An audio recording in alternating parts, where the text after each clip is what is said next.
I've always been fascinated by ancient history, especially the mysteries of old religions and cults. It's why I became an archaeologist in the first place. I wanted to dig up the past, uncover secrets that had been buried for centuries, maybe even millennia. But there are some secrets that are meant to stay buried. Last summer, I was on a research trip in Eastern Europe, following a lead about a long-lost civilization that predated the Romans. I'd found a few cryptic references in some old texts that spoke of a hidden pagan cult that worshipped an unknown deity. The cult had vanished from history without a trace, leaving only whispers and rumors in its wake. My curiosity was piqued. I wanted to know who they were, what they worshipped, and why they disappeared. After months of searching and digging through countless archives, I finally got a lead. A small, almost forgotten village nestled deep within a forest, far from any modern civilization. The locals were reluctant to speak to me at first. They eyed me with suspicion, whispering among themselves in their native tongue. But after I offered a few bribes and a lot of patience, one of the elders agreed to talk. He told me about a hidden temple, deep in the woods, where the cult used to meet. It was a place of dark rituals, he said, where they would offer sacrifices to their god. The villagers knew better than to go near it. They believed the place was cursed, that anyone who ventured too close would never return. But I wasn't deterred. This was the discovery of a lifetime, and I wasn't about to let some local superstition scare me off. I packed my gear and hired a guide to take me as close to the site as possible. The forest was dense and overgrown, the trees twisted and gnarled like old arthritic hands reaching out from the earth. The deeper we went, the darker it became, even though the sun was still high in the sky.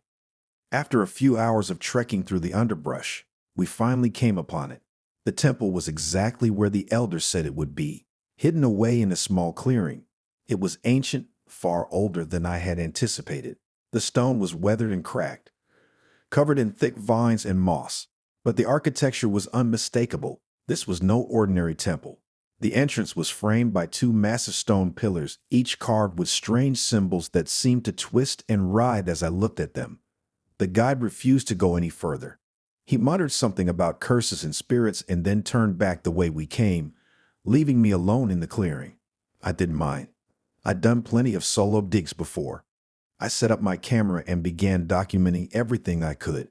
The air was thick with an unsettling silence, broken only by the occasional rustle of leaves or the distant cry of a bird. I made my way to the entrance, feeling a chill run down my spine as I crossed the threshold.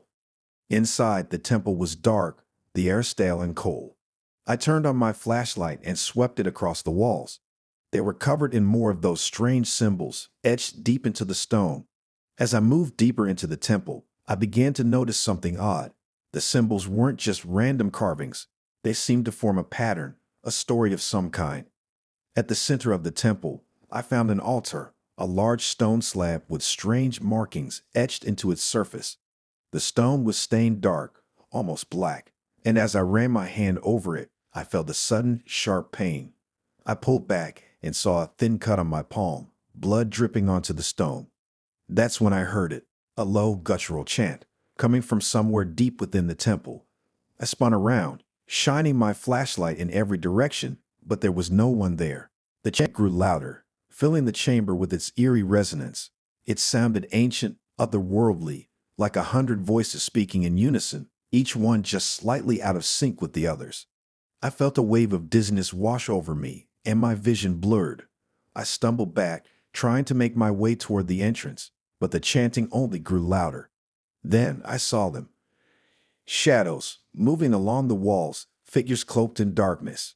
They moved with unnatural fluidity, sliding across the stone like smoke. My heart pounded in my chest as I realized they were closing in, surrounding me. I tried to run, but my legs felt like lead. I couldn't move, couldn't breathe. The chanting was deafening now, echoing through my skull. I could feel the shadows pressing in, cold and suffocating. And then, just as suddenly as it had started, the chanting stopped. I gasped for air, collapsing to my knees. The shadows were gone, the temple silent once more. I scrambled to my feet and bolted for the exit, not daring to look back. I burst out into the clearing, my heart racing, my hands trembling. The guide was nowhere to be seen. I ran back through the forest, not stopping until I reached the village. I tried to tell the villagers what I'd seen, but they wouldn't listen. They just shook their heads, muttering under their breath and crossing themselves. I packed my things and left that night, driving for hours until I was far from that cursed place. But the nightmares began soon after. Every night, I dream of the temple, of the chanting, of those shadows closing in on me. I'd wake up drenched in sweat, my heart pounding in my chest. I tried to forget, to push the memories out of my mind, but they wouldn't leave me. And then, one night, I woke up to find those same strange symbols carved into my bedroom walls. I knew then that I hadn't escaped the temple. It had followed me, or maybe it was always inside me, waiting.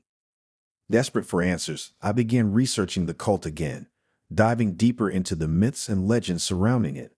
I learned that they worshipped a god of shadows, a being that existed between worlds. The cult believed that by offering blood sacrifices, they could summon their god and gain its favor. I realized with growing horror that my blood, spilled on the altar, had been the offering they needed.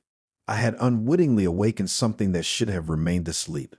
The shadows in my dreams weren't just figments of my imagination. They were real, and they were hungry. I tried everything to break the curse. I burned sage, consulted shamans, and even tried to cleanse my home with holy water. But nothing worked. The symbols kept appearing, the shadows kept coming, and the chanting never stopped. It was always there, just at the edge of hearing, waiting for the moment when I would let my guard down. I'm writing this now as a warning. If you ever come across a place that feels wrong, that gives you that sense of dread deep in your bones, don't go looking for answers. Some secrets are meant to stay buried. Some doors are meant to stay closed.